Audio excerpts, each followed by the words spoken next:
Bueno, que Dios les bendiga, mis amados hermanos. ¿Lo cambio? Perfecto, muchas gracias. ¿Cómo están? ¿Contentos igual que yo? Porque estoy en casa y le doy honra y gloria al Señor porque dice la Escritura, mi hijo se había ido por allá a vagar, pero ha vuelto. Pero ese no es mi caso, pastor. Yo no andaba... No, yo no era pródigo, sigo siendo hijo de la casa. Bueno, pues estoy bien agradecido con el Señor por esta oportunidad que me da de estar aquí en medio de ustedes, mi familia, la casa de Dios, este púlpito que mientras meditaba el día de hoy, en esta oportunidad decía, Señor, voy a volver al púlpito que me vio crecer y sigo creciendo en el llamado que tú me diste. Aquí canté, aquí prediqué, aquí oré, aquí serví y le doy gracias a Dios porque Dios es bueno. Si usted está allí sentadito y piensa que Dios no tiene pensamientos de bien para usted, déjeme decirle que Dios tiene pensamientos de bien para usted y que el hecho de que usted esté sentadito ahí, pues no se me acostumbre mucho a la silla, porque Dios quiere servidores. Dios quiere mandarlo o ya sea a las calles o ya sea a las colonias o a las naciones, pero Dios quiere hacer algo en nuestras vidas, amén. Y pues bueno, más que hablar de mí, vengo a hablar de la palabra de Dios, de Cristo, pero antes de hacerlo, quiero pedirle a los que me acompañan, que es mi esposa, mi nena, y al grupito que me acompaña a la Gran Comisión, les voy a pedir que se pongan de pie. Supe que este era un grupo de un servicio de damas y por ende algunas damas vinieron aquí a su casa. Pónganse en su lugar. Gracias. Y pues antes de predicar quiero decirle que estamos trabajando, predicando la palabra, ministrando esforzadamente, tratando de enseñar la palabra como el Señor nos guía. Ya estamos cumpliendo en este mes, pastor, 6 años que el hijo pródigo se fue. 6 años, parece que fue ayer, pero en esos 6 años Dios nos ha enseñado muchas cosas. Hemos llorado, hemos reído, hemos visto la gloria de Dios, hemos visto ataques satánicos también, pero de todas esas cosas el Señor nos ha librado. Amén. Bueno, a mí me gusta predicar la palabra. El llamamiento que Dios me hizo desde antes de la fundación del mundo fue, Leo, te quiero para que prediques la palabra. Así es que voy a predicarla. Abra su Biblia, por favor. Me dijeron que este culto era, pues, dirigido por las damas. El principio va para todo mundo. Le dedico esta palabra a las damas, pero los principios se aplican para niños, jóvenes, adultos y ancianos. Amén. Y quiero hablar del tema de lo que es la oración.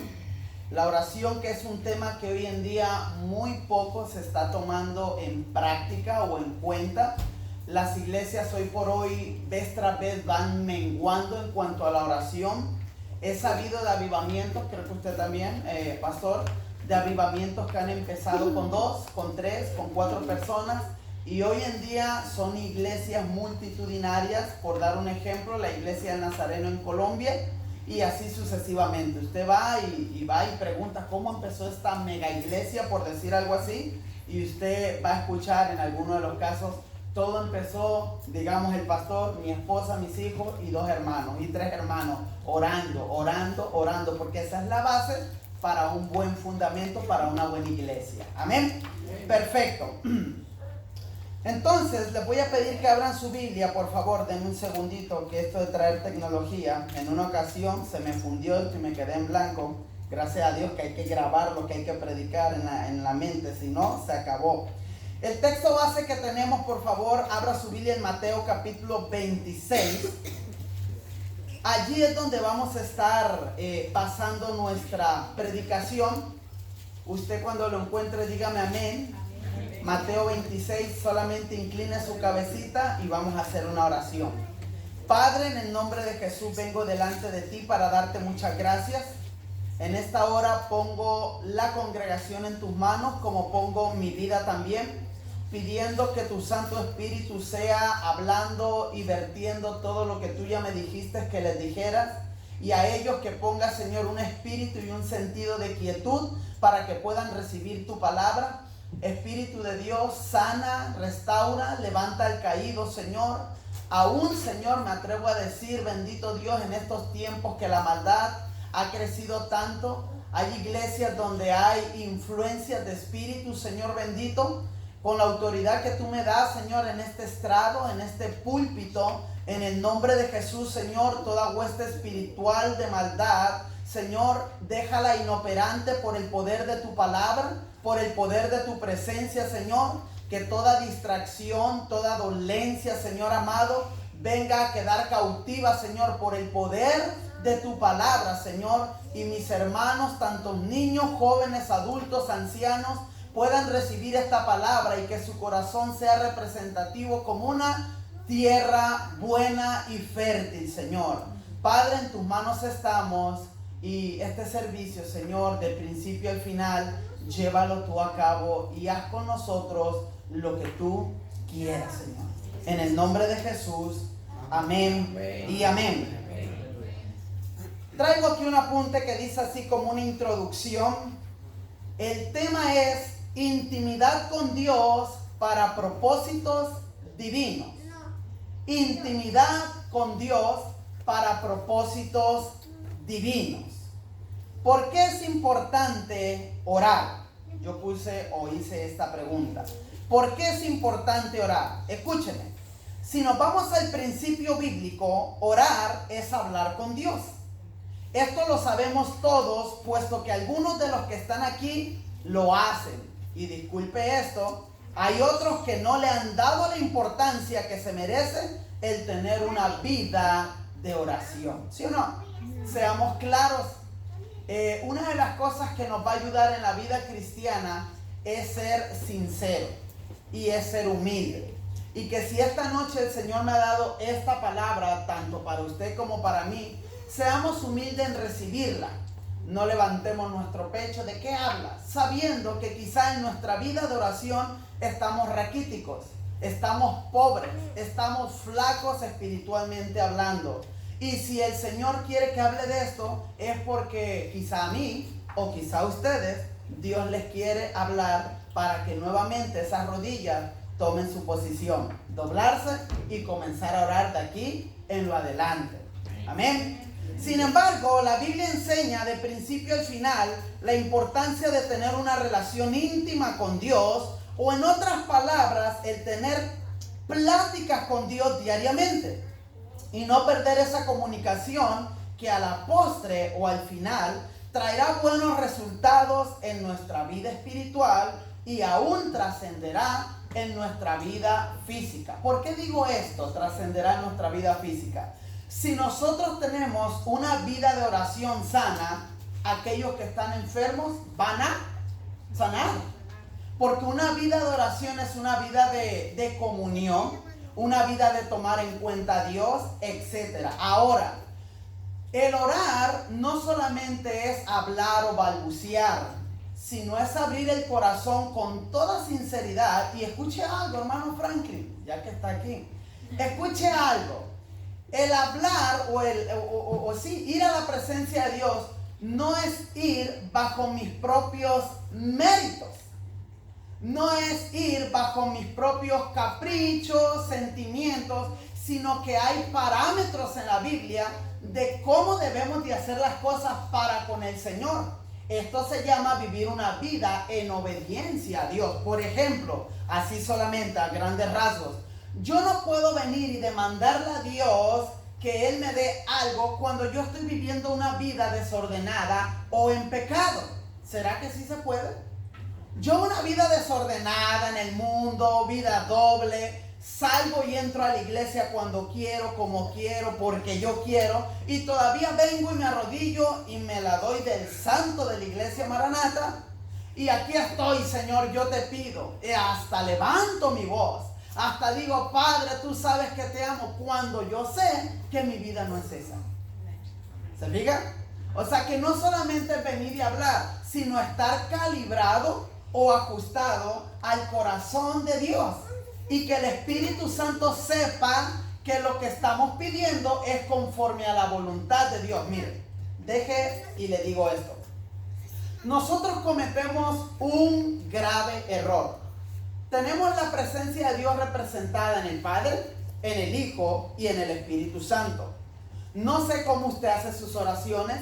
Si comienza: Padre, en el nombre de Jesús te pido esto y esto otro. Está bien, lo hizo bien, puesto que es una oración modelo, que comienza tomando en cuenta al Padre. Sin embargo, le damos la gloria al Hijo también. Pero se nos olvida algo en nuestra vida: que el Padre está sentado en su trono, que el Hijo está a la diestra del Padre, y a quien nosotros estamos ofendiendo con nuestra vida de pecado, de desobediencia raquítica, sin orar, sin tomarlo en cuenta, ¿es a quién?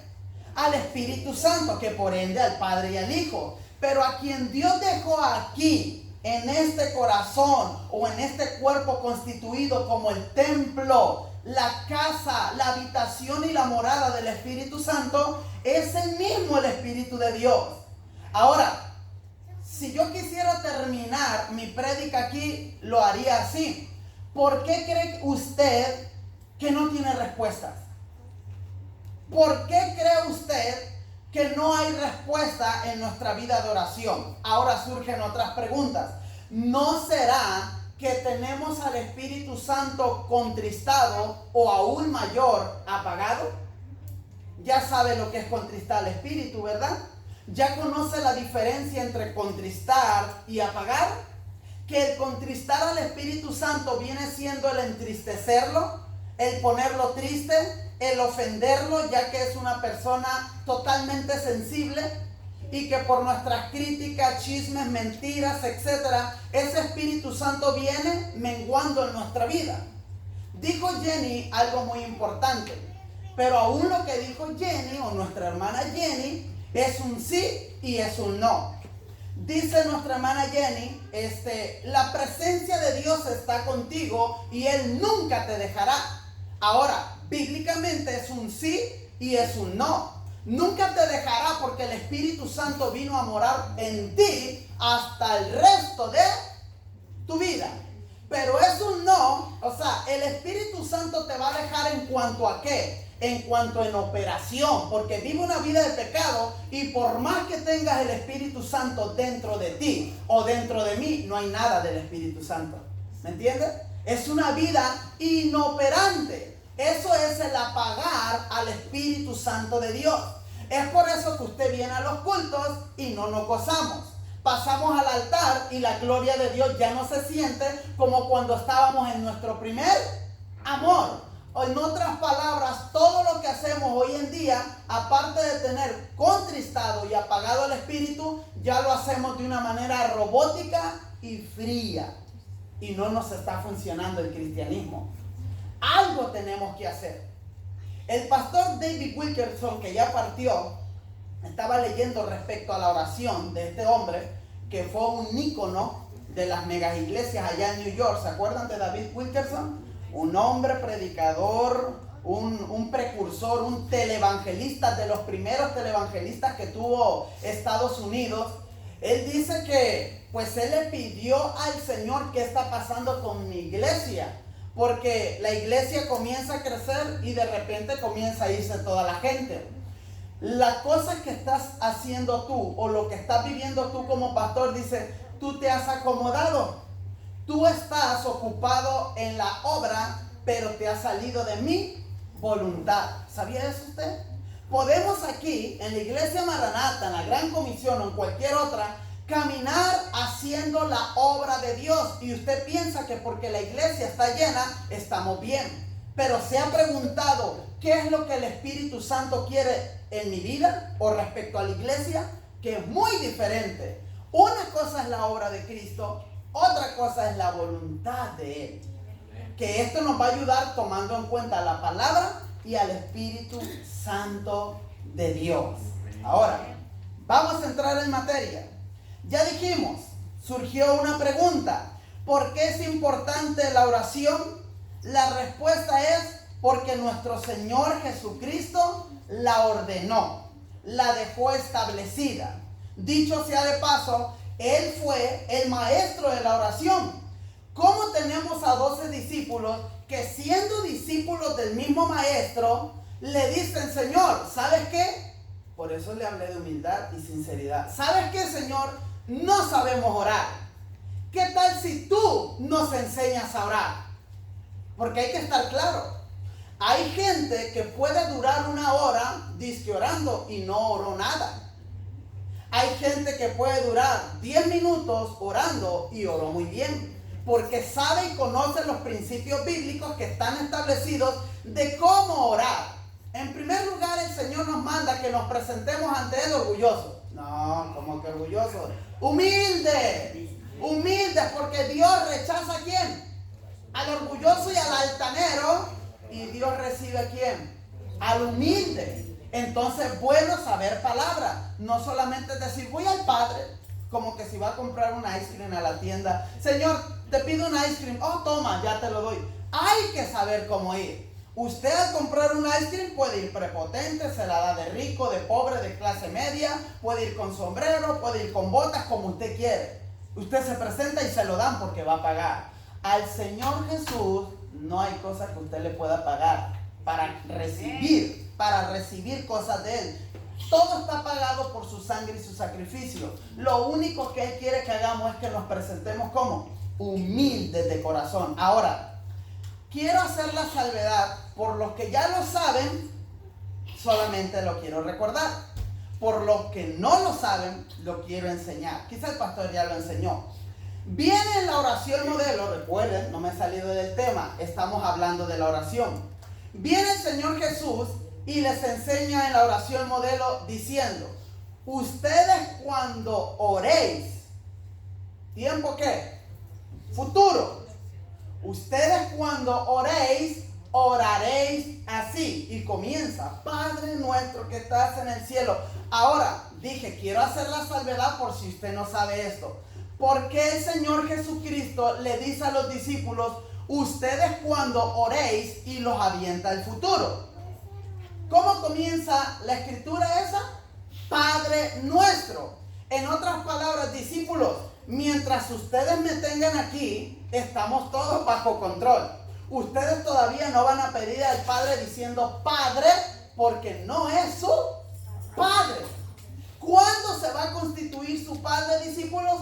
Cuando yo muera, cuando yo resucite, cuando ustedes crean en mi nombre, que creo ya lo están haciendo muy bien. Y dice la escritura que a todos los que creen en su nombre les dio potestad de ser hechos o llamados hijos de Dios. Por eso los está aventando a futuro. Ustedes cuando oréis, oraréis así. Perfecto. Vamos a entrar en materia. ¿Ya tiene usted Mateo? Mateo capítulo 6. Dice del versículo 9 al 15. 26. Le estaba dando la lectura del Padre Nuestro. Oiga, ustedes sí están, pastor. Usted tiene una iglesia que no se deja, ¿eh? Así me gusta que cuando la Biblia se abra, reprendan al predicador. Y si no predica Biblia, le dicen a las 3: ¡fuera! Pastor que se para aquí o predicador, si no les predica Biblia, ustedes cuenten: 1, 2, 3, iglesia. ¡Fuera! Le dicen. Bueno, Mateo 26 del 36 al 41. La escritura en el nombre de Jesús se lee así: entonces llegó Jesús con ellos a un lugar que se llama Getsemaní y dijo a sus discípulos: sentaos aquí, entre tanto que yo voy allí, ¿y qué? Y oro. Ahí está el maestro enseñando la oración. Y tomando a Pedro y a los 2 hijos de Zebedeo, comenzó a entristecerse y a angustiarse en gran manera. Entonces Jesús le dijo: mi alma está muy triste hasta la muerte. Quedaos aquí y velad conmigo. Yendo un poco adelante, se postró sobre su rostro, orando y diciendo: Padre mío, si es posible, pasa de mí esta copa, pero no sea como yo quiero, sino como tú. Vino luego a sus discípulos y los halló durmiendo. Y dijo a Pedro: así que no habéis podido velar conmigo una hora. Ahí viene para contestar la pregunta: ¿para qué es bueno o por qué es bueno orar? Dice: velad y orar, y ahí está un para que no entréis en tentación. El espíritu a la verdad está dispuesta, pero la carne es débil. No hace mucho tiempo yo llevé una predicación respecto a este tema, que no lo voy a desglosar todo, pero los que ya escucharon de mi congregación voy a entrar un poquito en ello. A esta prédica yo le titulé ¿y tú te atreves a entrar al Getsemaní? Fíjense, así le titulé: ¿y tú te atreves a entrar al Getsemaní? Porque usted, como lector, usted lo lee y lo disfruta. Ah, Jesús, nuestro Jesús. Pero si usted se pone en los zapatos de Jesús, el hacer una oración o el entrar a hacer oración de Getsemaní no es cualquier cosa. Porque ya el pastor, yo recuerdo que eso me lo enseñó él. Antes de yo saberlo, él lo predicó. Ya el pastor ya me había enseñado respecto a el significado de lo que es el Getsemaní, que significa prensa de aceite. En otras palabras, tenemos a un Cristo que está dispuesto a entrar a una prensa donde será triturado. Y recuerden que eran triturados los olivos o las olivas. Las olivas. ¿Qué representa una oliva? Porque recuerden que antes trituraban la oliva y lo único que querían de la oliva o era aceptable era el aceite. Lo que era desechado era la cáscara. La cáscara representa tu carne y el aceite representa tu espíritu. En otras palabras, cuando tú vas a la presencia de Dios y te metes al monte Getsemaní o al jardín Getsemaní o huerto, como le quiera llamar, usted entra en espíritu, pero entra en este cuerpo que es carne. Y lo que Dios quiere es deshacerte de tu carne y que solamente pueda ser exprimido, quebrantado, que de hecho, dicho sea de paso, el Señor Jesucristo entra en quebrantamiento. ¿Sí lo ve pasar? Que viene así, con su voluntad. Si es posible. Ya después, no se haga mi voluntad sino la tuya, Señor. O sea, viene quebrantándose poco a poco, que es lo que debemos de hacer nosotros. Ahora, vamos a estar en claro. ¿Quién de nosotros ora como este hombre llamado Jesús? ¿Quién de nosotros vive esas etapas en nuestros momentos de oración? Si hoy, escucha, ahora sí vamos a entrar en la actualidad. Si hoy más que nunca estamos perturbados con la televisión, con el teléfono, que los hijos, que los videojuegos, que el sonido se oye que retumba en el cuarto de mi hijo, etcétera. ¿Quién de nosotros ha evitado entrar en un aposento como el Getsemaní? En un aposento como este. Ahora, iglesia, yo no vengo a decir que yo soy el superhombre y que yo hago eso. Yo vengo a decir, iglesia, creo que Dios nos está llamando a todos a que nosotros volvamos nuestro rostro y nos metamos en ese Getsemaní, porque ya no es tiempo de perder el tiempo. El tiempo está muy malo, muy caótico. Hablando espiritualmente es un desastre, hermanos. Yo muchas de las veces, gracias a Dios, le doy a mi Dios que siempre tengo en cuenta lo que es el sistema del mundo. A nosotros, en este caso, nos está gobernando un sistema que es político, que aunque Cristo dijo, yo no soy de este mundo, mi reino no es de este mundo, no nos regimos por esas reglas del mundo, pero estamos en el mundo. Hermano, hermana, los niños van a volver a clases. Yo les he dicho a mi gente, a mi pueblo, a la gran comisión, ustedes siguen preparándose y siguen hablando con sus hijos, con sus hijas respecto al tema que ahorita está quiet, como dicen ustedes los gringos. ¿Cuál es el tema que está ahorita callado? Que cuando estuvo Obama, estuvo en el top. Pero que ahorita mientras está Trump, parece que está quiet. ¿Cuál es el tema? Todo lo que tiene que ver con el permiso en cuestión al casamiento, a mujer con mujer, hombre con hombre, hombre con animal, hombre con cosas, ya te puedes casar. Ay, qué linda pantalla. Pastor, a ver si me casa el domingo, está muy bonita. Se oye chusco, pero ya está pasando.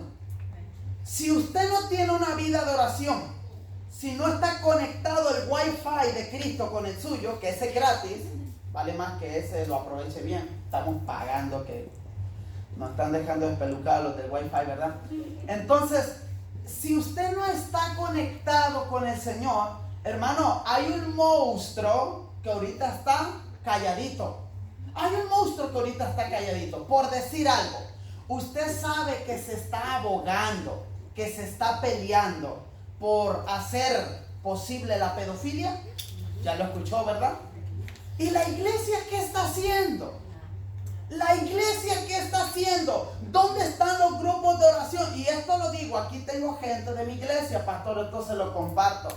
¿Sabe qué es lo que he venido sintiendo en este último tiempo que Dios me está diciendo? Está bien, predica, está bien, o sea, tienes un grupito que evangeliza, está bien, tienes tus cultos. Y Dios me está haciendo así. Vale más que pongas a orar a tu iglesia. Vale más que pongas, y entiéndame, vale más, ¿verdad? Que no se oye correctamente, pero como hispanos lo entendemos. En otras palabras, ya pónganse a orar. Ya no hay grupos de oración. Ok, hay grupos de oración, no hablando desde aquí, sin ofender a nadie, pero hay grupos de oración muy raquíticos. Gente que no está comprometida, gente que va cuando quiere, hoy no puedo, gente que viene, y discúlpeme lo que digo, pero a veces se pierde más el tiempo en el bla bla bla con la hermana, con el hermano, que no vienen o no venimos a hacer lo que tenemos que hacer, que es clamar, que es llorar, que es pedir misericordia, que es, Señor, bendice a la nación, bendice a nuestros presidentes, etcétera. No estamos haciendo. Ahora, si vamos a lo que debemos hacer bíblicamente en cuanto a la oración, estamos muy lejos. ¿Por qué? Porque el ego, el orgullo y el yo estamos bien ensimismados y ya no nos alcanzan nuestras oraciones para orar por nadie más, sino que estamos orando nomás por nosotros y por lo que nos conviene. Gloria a Dios. Ya no estamos orando por el que está allá perdido. Ya no estamos alcanzando almas.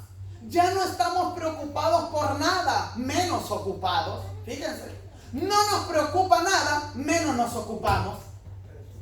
¿Se fijan? Entonces vengo a decirte y vengo a tomar esto que te voy a decir. Despertemos. Es tiempo de que despertemos, iglesia. Y que yo no sé si el pastor lo vaya a hacer o no, yo no vengo a decirle cómo haga las cosas, pero sería muy bueno que un ejército, cuando digo ejército no tienen que ser miles de personas, que un pequeño batallón, antes de que el pastor diga, gente, vamos a orar, que ustedes a través de esta predicación, no porque la dio Leo, sino porque es palabra de Dios, digan, oye, yo reflexioné, hermano, ¿qué te parece? Si vamos con el pastor y le decimos que de aquí en adelante nos dé permiso a orar, o si él está en esta visión, que él ordene cómo lo vamos a hacer, etcétera, porque necesitamos clamar, hermano. Necesitamos volver nuestro rostro a Dios. Aleluya, te adoramos, Jesús.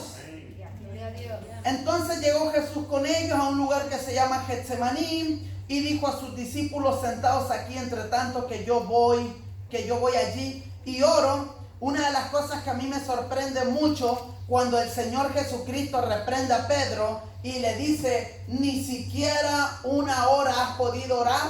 En otras palabras, yo le decía a la congregación, la Biblia enseña más o menos una regla de lo mínimo y de lo más que puede orar una persona llamada cristiana. Escuche, la Biblia lo enseña y ese mínimo es una hora. Ese mínimo para la vida del cristiano es una hora. Quiere decir que Jesucristo puso una medida. Oye, Pedro, no has podido o no han podido ni siquiera una hora. Quiere decir que Jesucristo, como les echó una vueltecita, venía a revisar cómo estaban sus discípulos. Entonces el Señor Jesucristo, dice la Biblia, que Él se pasaba orando toda la noche. Y usted levanta la mano: reprendo al diablo, la noche se hizo para dormir, yo quiero... Ok, está bien, no quiere imitar la vida de Jesús en cuanto a la noche, pero hay que sacar un tiempo determinado para poder orar. Sabemos que podemos ser personas con una vida de oración en el carro, una vida de oración en el trabajo, eso está bien, pero eso significa comunión con Dios, porque alrededor tuyo hay personas. Dice la Escritura que en el aposento alto estaban todos unánimes y juntos, y todos tenían algo en común, una comunión, una comunidad, y se adora al Señor, ok. Pero lo que Dios busca de nosotros es intimidad. Intimidad. En la intimidad donde Dios te va a revelar la visión de cómo solucionar los problemas en tu hogar, en tu trabajo. En la intimidad Dios te va a dar la palabra que necesitas para esta situación que estás viviendo. ¿Por qué en la intimidad? Porque en la intimidad solamente estás tú y está Él. O está Él y estás tú. Aleluya. Nos hemos acostumbrado a escuchar tanta palabra de Dios que muy poco estamos poniendo en práctica.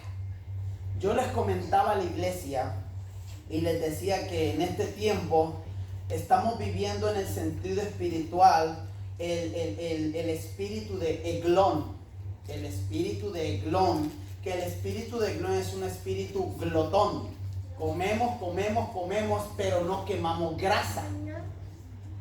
¿Me entiendes? Y eso está en la Biblia. Eglón era un rey, era un principado, que ese hombre era, pero pesado. Y esto representa en la vida del cristiano que si Eglón te lleva en cautiverio, te vas a poner así. Para quemar grasa, ¿qué hay que hacer? Correr, hacer ejercicio. En el sentido espiritual, para quemar todo lo que tú te comes en cuestión a la palabra de Dios, que es saludable, hay que quemar todo eso, hay que ponerlo en práctica. Por eso, si Dios te permitiera ponerte unos lentes espirituales, muchos de los que estamos aquí nos riéramos de cómo nos vemos espiritualmente. ¿Cómo, hermano Leo?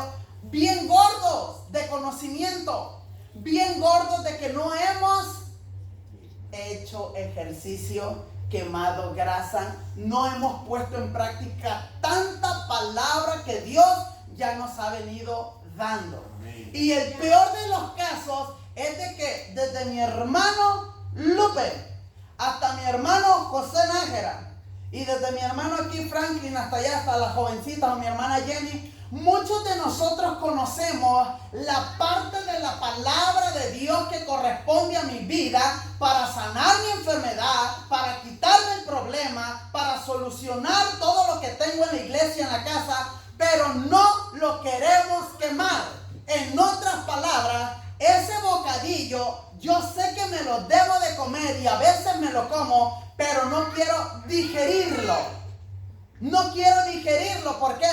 Porque el digerir significa, oye, me dice el Señor, te comiste ese bocadillo y ese bocadillo trata de pedir perdón. ¿Qué vas a hacer con él? Si tú tienes problemas con el pastor, si tú tienes problemas con el hermano, con la hermana, en tu trabajo, ¿qué vas a hacer con ese bocadillo?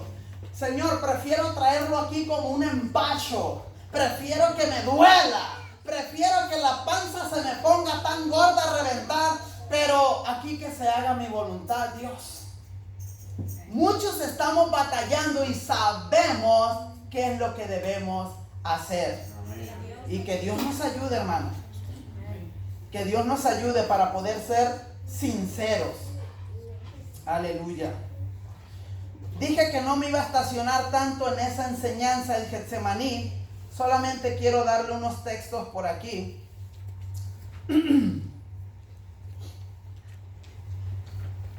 Pregunta, ¿para qué sirve tener una vida de oración? Vaya a Marcos 16. Marcos 16. ¿Para qué sirve tener una vida de oración? Marcos 16, 17 dice: y estas señales seguirán a los que creen. En mi nombre echarán fuera demonios y hablarán nuevas lenguas. ¿Para qué sirve la oración? Para echar fuera demonios. ¿Qué es lo que ya? Mire, yo tengo interrogantes, pastor, hermanos líderes, hermanos espirituales. Yo tengo interrogantes. A veces digo, yo estoy loco, pobre de mí. Yo veía antes, escuche, y esto lo digo con propiedad. Yo volteo mis espaldas hablando en retroceso, en cuestión a tiempos de antes, que hoy en día la vida espiritual de nosotros los cristianos, o mía, no voy a hablar de usted, mía, hoy más raquítica parece. Que antes uno se entregaba más, se metía más, se consagraba más. La palabra consagración, santidad, pureza, esa palabra estaba allí a la orden del día en la vida del cristiano. Sin embargo, hoy en día no. Mientras más le subo la falda, pues más bendecida estoy. Mientras más el escote está abajo, el Señor está conmigo. Los hombres ahora parecemos hasta mujeres, ¿verdad?